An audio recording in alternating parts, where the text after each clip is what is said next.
수능 사고력 키우기 이대로 문학 시리즈 오늘 서경별곡, 서경별곡에 대해서 출발을 할 때 먼저 아래에 나와 있는 이 작품이 어려운 이유, 여기 만년필 표시 보이죠? 하이라이트가 먼저 되어 있는데 시상전개가 매끄럽지 않다. 그렇기 때문에 어렵다. 이유는 시상전개는 1년, 2년, 3년에 그 소주제로 연결되는 그 구조를 생각하면 돼요. 근데 이게 왜 매끄럽지 않을까? 이따 한번 생각해보고. 두 번째로는 어미를 통해 이해되는 어조가 현대어로 전환을 할 때 이질적인 것이 많다. 어미라고 하는 건 우리가 청유형 종결어미 같은 거, 뭐 놀자, 그 다음에 감탄한 종결어미 멋지구나 이렇게 말을 하면 청유형은 나한테 뭔가 공동으로 함께하길 바라는 거고, 감탄형은 대상에 대해서 예찬하거나 칭찬한다고 알아들을 수 있는데, 서경별곡 같은 경우는 연결어미나 아니면 종결어미가 현대어를 우리가 바꿨을 때 정말 이렇게 해석되는 게 맞아? 라는 이질적, 다르게 느껴지는 것이 많다. 그래서 오늘 선생님이 여기다가 현대어 풀이를 밑에다가 빼곡하게 적어 놓으면 이게 자습서와 다르지 않잖아? 그러니까 우리가 이걸 공부하는 이유는 뭐냐면, 내가 이런 작품을 만났을 때 이렇게 현대어로 전환이 되는 경우가 있구나. 그러니까 어디를 신경 쓰면서 현대어로 전환해야 된다라는 걸 한번 배워볼 수 있는 시간이고, 그 다음 두 번째로는 시상전개가 매끄럽지 않다는 게 과연 뭘까? 그러면 이제 이 두 가지를 알기 위해서는 우리가 계속 이제 같은 독해 전략을 쓰고 있죠. 화자와 대상의 관계는 오늘도 계속 사용이 됩니다. 빨간 밑줄은 화자의 인식, 태도를 드러내는 거고, 대상은 지금 보면은 파란색으로 표현이 되어 있는데, 저 아래 메인 대상 보이죠? 임이라고 보이지? 그 다음에 메인 대상 말고 우리 지난번에도 한번 했지만 소성경이라고 써 있는데, 이 소성경 여기는 작은 서울이라고 해석이 돼요. 지금 적으세요. 그럼 이 소성경이라는 대상은 중요 대상, 그러니까 메인 대상이 아닌데 왜 썼을까? 이 관계가 굉장히 중요했죠. 우리 지난번에 공무도화가에서 임이 메인 대상이고 물은 사용을 하는 대상이었어. 그 관계가 여기도 많이 쓰이고 있다. 그 생각을 하면서 출발을 해봅시다. 첫 번째, 현대어는 이제 주의해야 되는 것만 파란색으로 표현이 되어 있어요.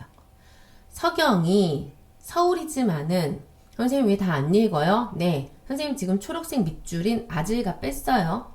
두 번째, 닦은데 소성경 고의 말은, 잠깐만, 닦은데는 새로 닦았다, 도시 정비를 새로 했다 이렇게 받아들이면 좀 편할 것 같고, 그러니까 소성경이 작은 서울인데 이곳은 새롭게 정비를 했으니까 얼마나 살기가 좋겠어. 옆에다가 살기 좋은이라고 의역하듯이 해석하셔도 좋아요. 이곳을, 자, 빨간색 밑줄, 내가 고외, 괴다, 알죠? 사랑하지만은, 우리 마르느니 모모하지만은 역접으로 지금 해석이 되고 있지. 그리고 여힘으론, 선생님이 지금 빼고 있는 게 뭡니까? 아질과 위 두어렁시형 빼고 있어요.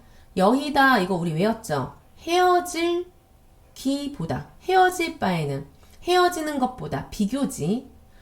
질삼배는 길쌈이라고 쓰시고요. 길쌈은 여자들이 배를 짜는, 일종의 생업을 위해서 배를 짜는 행위를 했다라고 일단 해석을 해두고, 길쌈배를 버리고, 그러면 아래까지 갈게요. 이미 사랑해 주신다면, 괴시란디를, 괴에다가 사랑이야. 그러니까 우리가 지금 보면 란디, 이게 만약에 그렇게 해준다면 이라는 가정형으로 해석을 할 수 있다는 뜻이야. 주어는 사랑을 하는 주체는 여기서 내가 아니라 임이에요.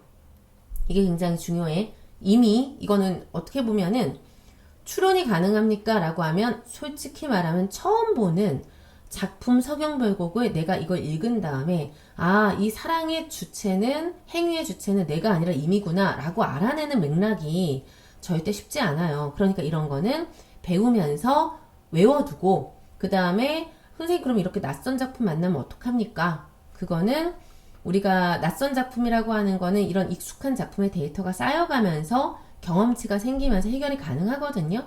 그러니까 너무 걱정하지 마시고 여기서는 배우면 됩니다. 이미 사랑해 준다면 빨간색 밑줄, 곰은 강세 접사입니다. 받아 적으세요. 울며 울며 따르겠습니다. 이렇게 해석이 돼요. 자, 내 말이 빠르겠지만 그래도 다 적었을 거라고 생각을 하고 내가 왜 여기서 현대어풀이를 다 일일이 적지 않냐? 그거보다 중요한 건 어려운 이유에 해당하는 그 어미라든가 또는 뭐 우리가 여기에 연결어미, 종결어미 약간 이쪽으로 몰아서 봤을 때 그 부분만 잘 해석되면 우리가 어떤 걸 얻을 수 있냐면 자, 정리를 해보자. 지금 이제 여기다가 딱 표현을 하고 빨간색으로 바꿔서 왜 빨간색으로 바꿨어? 화자의 태도를 이해할 거니까. 화자의 최종 태도는 이미 사랑해주면 울며 울며 따르겠습니다 라고 했으니까 해볼까요? 사랑해 주신다면 울면서 곱하기 2번이죠. 따라가겠습니다. 임을 따르겠습니다. 그럼 이렇게 말했다는 건 우리가 여기에서 따르겠다라고 표현했으니까 나의 사랑에 대한 변함없는 의지가 나올 수 있겠죠? 사랑에 대한 변함없는 의지. 자, 여기까지 문제가 없어요. 그래서 얘를 여기다가 옮겨봅시다. 이쪽. 그럼 내가 사랑에 대해 변함없는 의지를 보여주기 위해서 앞에 소성경을 사용했다라고 생각하면 되겠네. 그러면 소성경은 왜 사용했어요? 라고 하면 소성경과 하나 더 추가해 볼까요? 질산배도 추가해 보자. 그 얘기는 여기다가 우리가 사실은 질산배까지 보기가 좀 쉽지 않은 경우가 있어. 소성경 질산배는 왜 썼어요? 라고 한다면 내가 지금 살고 있는 곳이 새롭게 도시 정비를 해서 굉장히 좋아. 그리고 난 여기에서 나의 생계를 책임지는 일종의 직업을 갖고 있었어. 배 짜는 직업, 뭐 이런 것들을 갖고 있었어. 그런데 이건 나의 삶의 터전아닐까? 그치? 그러면 이 삶의 터전을 정리 바로 들어가 보자. 자, 내 삶의 터전이죠? 오타가 났네요. 삶의 터전을 뭐하고라도 아무리 사랑해도 이것을 버릴 수 있다 라는 말이겠지. 그러면 여기다가 옮겨놓고 삶의 터전을 사랑해도 삶의 터전에 뭐하고 뭐가 들어간다? 두 개 다 들어간다. 내가 사는 이 소성경과 그 다음에 여기에서 내가 하는 1인 질산배, 이것을 내가 사랑하고 그래도 나는 이걸 버릴 수 있다. 왜? 아래쪽이랑 연결하면 이미 사랑만 해준다면 나는 따라갈 거니까. 그러니까 이 두 개를 합해야. 그럼 합해볼까요? 이거 두 개를 이런 식으로 합하셔야 돼요. 합해야 우리가 어디에 도착할 수 있다? 아, 사랑에 대한 변함없는 의지라는 것에 도착할 수 있다. 여기다가 하이라이트 한번 그어주고, 선생님 마지막에 사랑해주면 울며 따라가겠습니다. 이것만 가지고도 가능하죠? 네, 가능하죠. 그런데 좀 더 강조하고 싶어. 그럼 뭐야? 나한테 소중한 걸 버리고서라도 당신을 선택하겠어요. 이렇게 말하면 더 강조가 되니까 앞에서부터 엮어서 소성경과 질산배의 의미를 어떻게 된다? 화제의 최종 태도와 관련지어 이해하면 완벽하게 해석이 된다. 됐어? 우리 맨날 이거 하죠? 자, 그리고 여기서 이제 이 첫 번째 수의 그럼 소주제는 사랑에 대한 변함없는 의지, 이걸 기억해 주세요. 시상전개를 봐야 되니까 이걸 바탕으로 우리가 뒤로 갔다가 나중에 앞으로 좀 올게. 자, 가자. 다음 페이지. 다음 페이지 왔어. 여기는 우리가 지금 봤을 때 역시 읽기가 어려운데 선생님 별로 이렇게 다정하게 해놓은 것도 없네. 그래서 우리가 이거를 한번 그림으로 표현을 해보자. 또 그려요? 라고 한다면 왜 이렇게 내가 그리는 걸 싫어해? 좋아하지? 자, 구슬이라고 했을 때 우리 이런 거 아나요? 지금 보면 요 리을이 있잖아요. 리을이 아래로 이렇게 내려가면 이런 식으로 내려가면 구슬이 되겠죠. 표현이 좀 안 되네. 이렇게 화살표를 하고 싶은데, 네, 좋아요. 그러면 구슬이 이렇게 되겠지. 그러니까 이거 구슬이야. 그럼 우리가 구슬이 영롱하게 이렇게 있습니다. 영롱한 구슬. 여기에 이 영롱함이 반짝반짝 빛나요. 반짝반짝 빛나고 있어.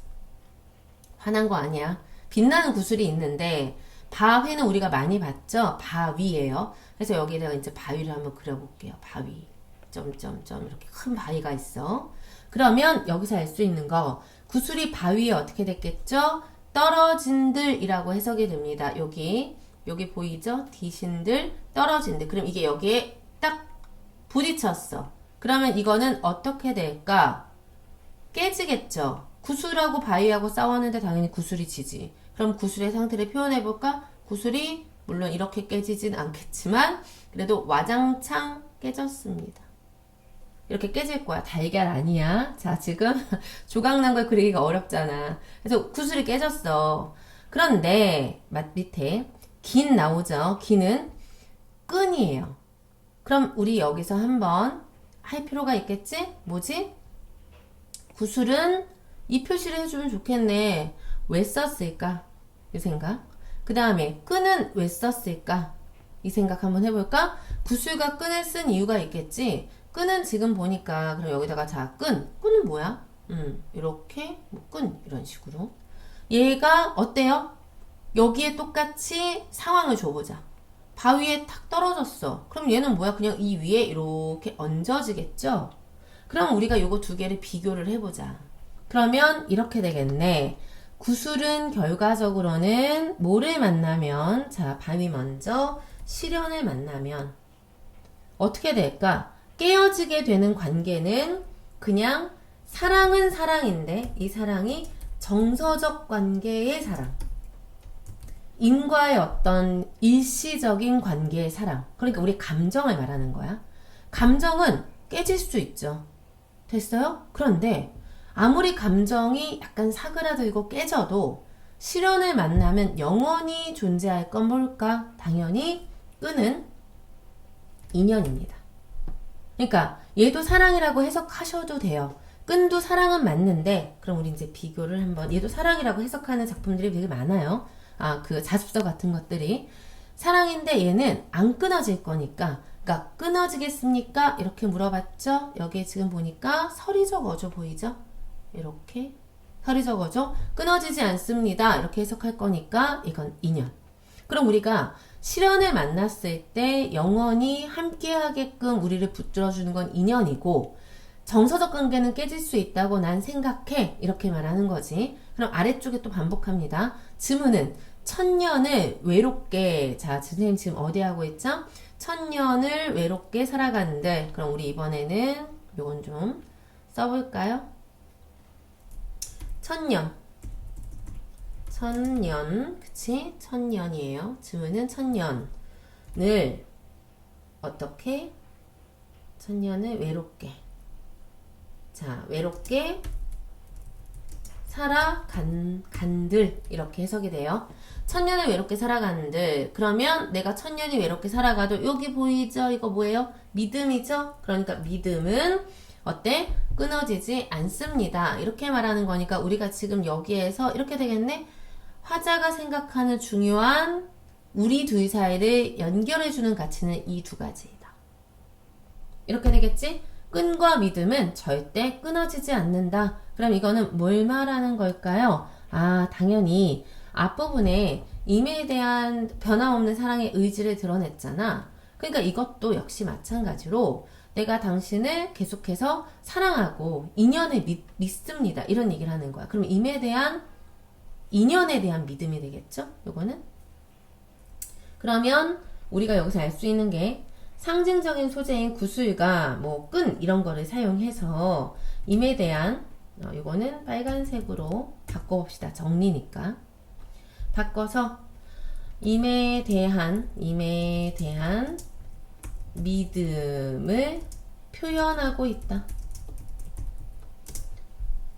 그러면 여기는 지금 보자. 지금 요 수는 슬픔에 대한 표현은 사실은 없죠. 그러니까 믿음과 신뢰에 대한 표현이 있죠. 근데 앞에는 헤어짐에 대한 전제를 깔면서 슬퍼하면서 그럼에도 불구하고 당신을 사랑하겠다는 변함없는 의지를 다짐하고 있는 거야. 그러면 요 두 개에 대하여 다음으로 넘어가 보자. 자, 마지막입니다. 대동강은 문학작품에서 이제 여러 가지의 의미를 가지는데 이 작품의 가장 대표적인 의미 하나를 담당하는데 이별의 공간입니다. 이건 우리 하나 적어두자. 이별의 공간. 알고 들어가자. 자, 이 대동강이 넓은 줄 몰라서 여기 보면 좀 특이하게 선생님이 위 두어렁셩 요거 하나만 남겨놓고 밑엔 다 삭제했어요. 왜냐면은 조금 가독성을 높이기 위해서 여기가 어렵습니다. 대동강이 굉장히 넓은데 이것을 모르고 배를 내어 놓았는가 사공아. 그럼 우리 여기서 이 표시 등장할 차례 왔죠. 사공은 왜 나왔을까 생각하셔야 돼요. 사공은 왜 나왔을까?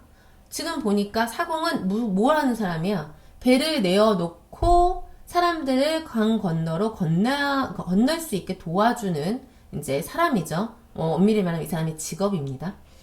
근데 이 사공이 나온 이유는 대동강에 배를 내어 놓은 사람인데 그 아래 완성이 아래까지 봐야 돼. 너의 각시 잠깐 보자. 너의 각시니까 사공에게 속한 존재이기 때문에 너의 각시를 약간 사용하는 대상으로 굳이 보지 말고 사공의 아내 이렇게 보셔도 돼요. 사공의 아내가 도를 넘는 행동을 하는 줄을 모르고 이게 너무 해석이 어려워요. 그럼 이 부분을 한번 묶어서 표현을 한번 해보자. 이 얘기는 뭐냐면 우리가 이렇게 넘시 또 그려요? 네, 그려요. 대동강이 있어요. 대동강이 있는데 왜 이렇게 직선으로 바뀌어? 자, 다시 넘시 대동강이 있어요. 있는데 이 편이 있겠고 이쪽 편이 있다고 해보자. 그리고 내가 이쪽에 자 사공의 배가 있습니다. 배가 있고 사공은 여기에서 이렇게 사람을 건네주려고 짠 노를 가지고 기다리고 있겠죠.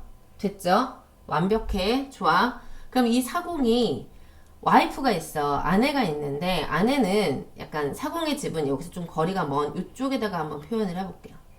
사공의 집이 있어요. 집이 있는데 이 부인은 집에 있겠죠. 부인은 이렇게 한번 표현을 해볼게요. 이렇게 부인. 옛날이니까 나나나 이렇게. 근데 이 부인이 집에 있지를 않고 옛날에 여자에게 좀 요구되는 덕목 중에 하나가 정숙함과 현숙함 이런 거 있죠. 있지 않고 막 밖에 나가서 어때? 지금 이거 한번 표현해볼까? 신나게 노는 거야. 이 부인이. 그러니까 정숙하고 현숙하게 집에서 살림도 하고 아이도 보고 이렇게 좀 가정일을 돌봐야 되는데 그런 도를 지키지 않고 돈 없는 행동을 어디서 룰루랄라 이렇게 놀고 있는 거지. 사실은 돈 없는 행동을 하다라는 거의 또 다른 표현은 음란한 줄 몰라서. 아니 이게 무슨 말이야. 음란한 줄이라고 했을 때 나가서 노는 모든 것들을 포함합니다. 동네에 나가서 남의 참견하고 어디 가서 이제 뭐 노래 부르고 놀고 점치고 돌아다니고 이런 거 말해요. 이런 행동을 하는데 그럼 여기서 알 수 있는 거 화자의 인식은 어딨냐? 그게 없어서 굉장히 어렵죠. 화자의 인식을 찾아보자. 자, 이제 끝내자 설명을. 그러니까 이 사공을 부르면서 가장 뭐라고 하는 건 뭐냐면 가는 배에 태운 걸 문제 삼고 있어요. 여기다가 밑줄. 그럼 이 배는 누가 탈까요? 당연히 우리 여기다가 우리의 사랑하는 멋있는 임을 한번 그려볼까? 임을 그려보자. 임을 그리면 임은 이렇게 갓을 쓰고 자 우리 임이 멋지게 척척 여기 이렇게 앉아서 안녕 하고 이쪽으로 간단 말이야.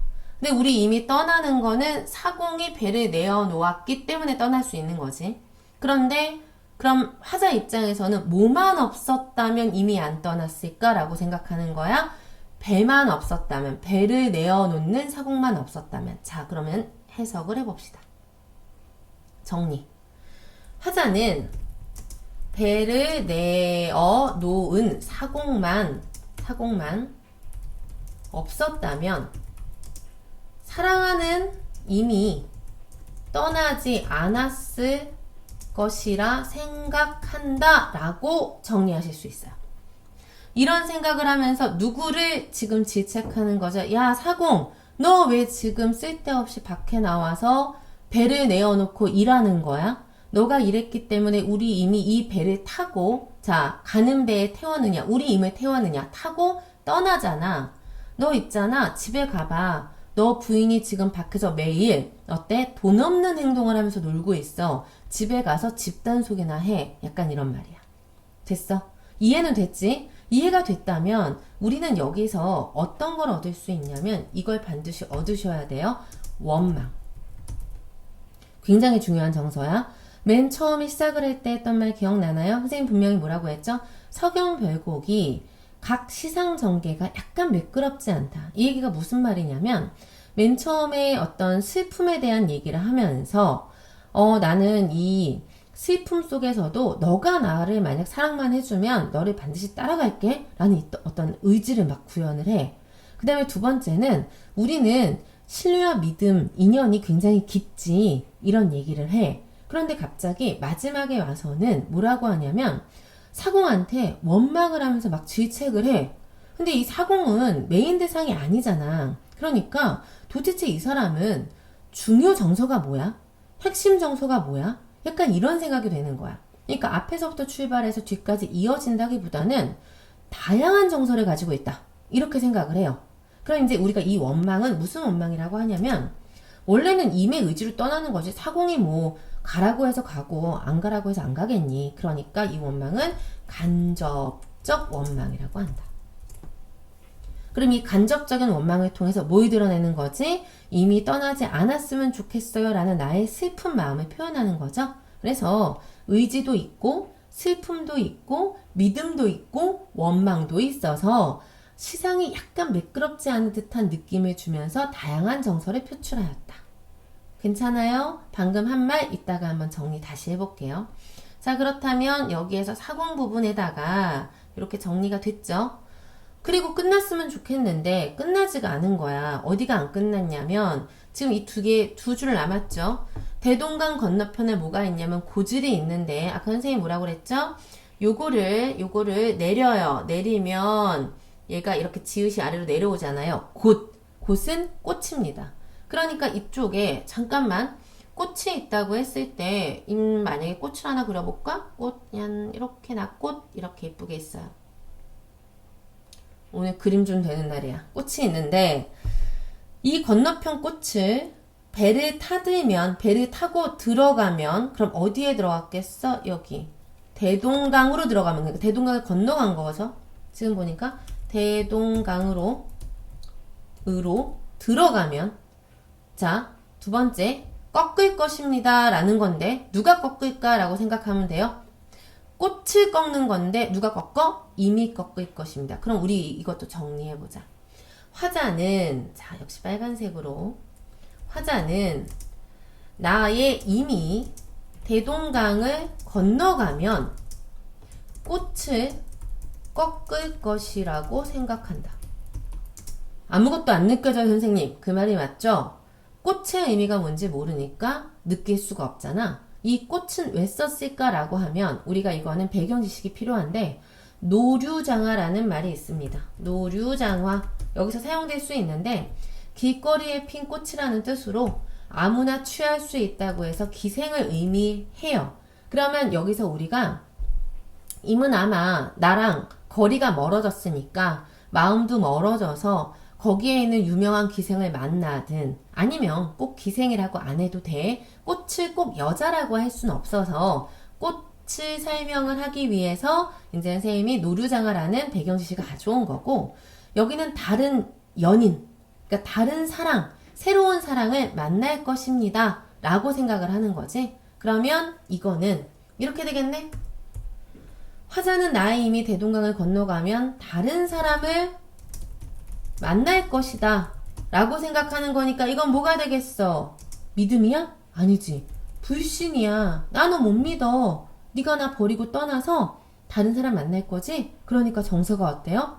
굉장히 규칙적으로 또는 일관성 있게 가지 않구나 라는 걸 다시 한번 느낄 수 있겠죠? 그래서 맨 마지막에 여기서 굉장히 꼭 기억했으면 좋겠는 게 예전에 이 대동강 건너편 꽃을 화자가 따라가서 꺾는다 이렇게 해석한 친구가 있었는데 아주 굉장히 창의적입니다. 그러면 뭐예요? 복수하는 겁니까? 그건 아니고 이미 꺾을 것입니다 라고 주어를 임으로 잡아서 해석하시는 게 맞아요. 됐어요? 그래서 거기에서 나의 태도를 읽어야겠죠? 그럼 우리가 이 부분에서 마지막 태도는 빨간색 들면 아마도 꺾을 것입니다. 이 부분에서 나의 불신을 읽어낼 수 있다.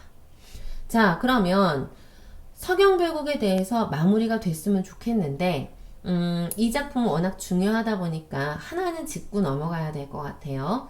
자, 선생님이 지금 마지막에 보니까 베타 들면 아즈가, 베타 들면 마지막 보겠습니다. 여기 봤어요? 선생님 여기 한번 표시는 했는데 조금 더 통통하게 한 번 더 나는, 여기 보이죠? 나는 이거 뭘까? 화자일까? 첫 번째 출발했어. 앞으로 돌아갈게. 여기 어때? 한 번, 두 번 더 있죠? 두 번, 한 번, 두 번 더 있어. 나는 있는데, 자, 그럼 이게 서경별곡의 나는이라고 하는 이 마지막에 나오는 게 총 3번 나옵니다. 3번 나오는데 우리가 이거를 반드시 화자, 나라고 착각하면 안 된다. 그럼 이건 뭐예요? 우리 고려가요의 가장 핵심적인 특징이 뭐죠? 여음구죠? 여음구는 특별한 뜻이 없고 뭐예요? 악류를 맞추거나 그치? 흥을 어때? 더 돋우기 위해 사용하는 거죠. 여음구가 그럼 선생님 요거밖에 없나요? 라고 한다면 하나 더 있지. 하지만 이거는 매번 나오기 때문에 여기 하나, 아질가. 그치? 그래서 선생님이 아까 그래서 시를 읽을 때 어떻게 했냐면 이렇게 읽지 않았습니다. 긴 흰듯 여기서부터 가볼게요. 일부러 자 약간 충격적이겠지만 이렇게 해볼게요. 여기 첫 줄로 가볼게요. 구슬이 그 다음에 얘를 엎듯이 읽으셔야 돼요. 구슬이 바위에 떨어진 듯 이렇게. 그러니까 구슬이 아질가, 구슬이 바위에 떨어질 때 아질가는 아무런 의미가 없으니까. 왜냐면 악류를 맞추거나 흥을 돋우기에 사용하는 것은 의미가 없다. 이게 중요하죠. 그 다음에 긴인 듯 아질가, 긴인 듯 그칠이니까 이렇게 하는 것이 아니라 긴인 듯 끈인 듯 끊어지겠습니까? 그래서 약간 편의를 위해서 앞에 거를 빼버리고 구슬이 바위에 떨어진 듯 끈이야 끊어지겠습니까? 이렇게 읽은 겁니다. 됐지? 자, 그 다음에 앞으로 또 한 번만 더 가보자.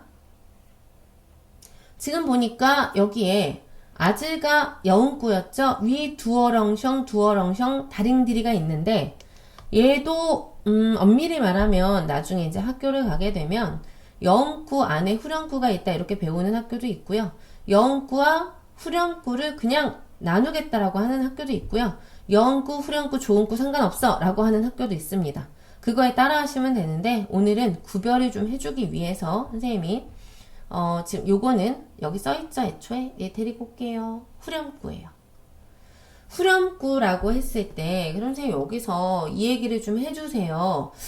아질가는 왜 저 위치에 아질가라고 하고 위 두어렁셩은 왜 요 위치에 위 두어렁셩이라고 해서 굳이 후렴구라고 합니까? 라고 하면 이제부터 하는 거를 한번 적어봅시다. 후렴구하고 여음구하고 조음구하고 너무 용어에 치우치지 마시고 뭘 추론할 수 있어야 되냐면 후렴구가 사용한 위치가 어디예요? 각 행의 어디겠죠? 마지막이죠.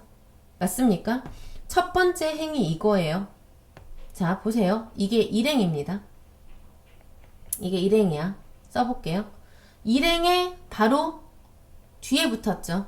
그래서 이거는 이 후렴구는 뭐라고 하면 좋다? 행을 구별하기 위해서 나왔다.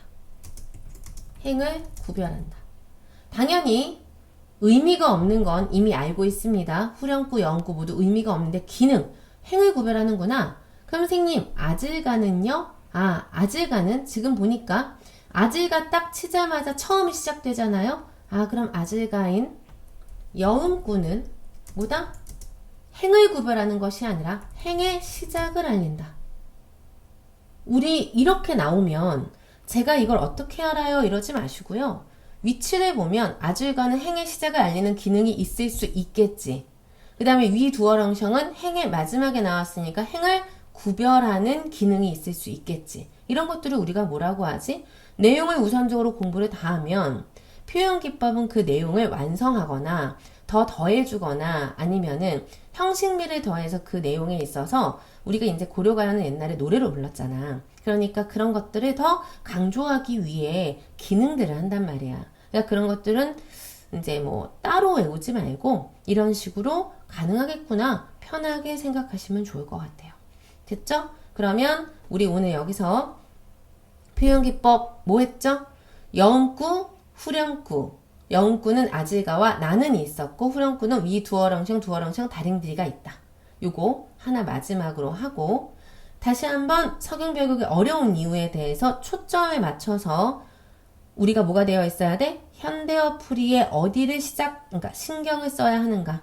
그러면 우리 이 부분에다가 약간 더해주면은 현대어 풀이 어디에다 좀 신경을 썼어야 됐을까? 어미를 통해 이해되는 어조가 현대어로 전하는 이질적인 것이 많다라고 하면은 우리 선생님 여기에다가 파란색으로 필기한 거 있죠? 파란색 필기의 주목. 약간 현대어 필기를 선생님이 해놨어요. 여기 하시면 되고 그 다음에 시상 전개가 매끄럽지 않다라고 하는 것은 여기에 뭐다? 다양한 정서가 포함되어 있다 라는 말과 같다라고 이해하면 됩니다. 서경별곡 어렵지만 요거 필기가 조금 말이 이제 진행이 빠르니까 베끼는 거에만 연연하지 마시고 선생님이 초점을 맞추고자 한 것들을 잘 이해하는 방향으로 수업을 들으면 좋을 것 같습니다. 오늘도 수고 많았어요.